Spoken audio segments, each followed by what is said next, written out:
പരിശുദ്ധ പിതാവ് ഫ്രാൻസിസ് മാർപ്പാപ്പയുടെ ഈ വിയോഗത്തിൽ ഇടുക്കി രൂപതയിലെ വിശ്വാസി സമൂഹം മുഴുവൻ അനുശോചിക്കുന്നു. ലോകത്തെ മുഴുവൻ ഹൃദയത്തോട് ചേർത്ത് വെച്ച് പ്രത്യേകിച്ച് പാവങ്ങൾക്ക് വേണ്ടി തൻ്റെ ജീവിതം മാറ്റിവെച്ച ലോകമനസാക്ഷിയുടെ ശബ്ദമായിരുന്നു പരിശുദ്ധ പിതാവ് ഫ്രാൻസിസ് മാർപ്പാപ്പ. ആധുനിക കാലഘട്ടത്തിൽ മാനവരാശി ഏറ്റവും സ്വാധീനിച്ച ഒരു വ്യക്തിത്വം കൂടിയാണ് അദ്ദേഹം.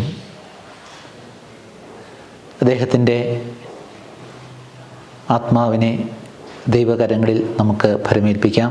നമ്മുടെ എല്ലാവരുടെയും ഹൃദയത്തിൽ പരിശുദ്ധ പിതാവിന് വലിയ ഇടമുണ്ട്.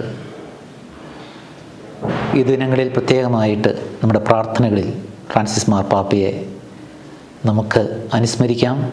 ഈ രൂപതാ കുടുംബം മുഴുവൻ പ്രത്യേകമായ പ്രാർത്ഥനകളിലൂടെയും അതുപോലെ തന്നെ വിശുദ്ധ കുർബാന അനുസ്മരണത്തിലൂടെയും പരിശുദ്ധ പിതാവിനെ പ്രത്യേകമായിട്ട് ഓർക്കുകയും ആദരിക്കുകയും ചെയ്യുന്നതാണ്.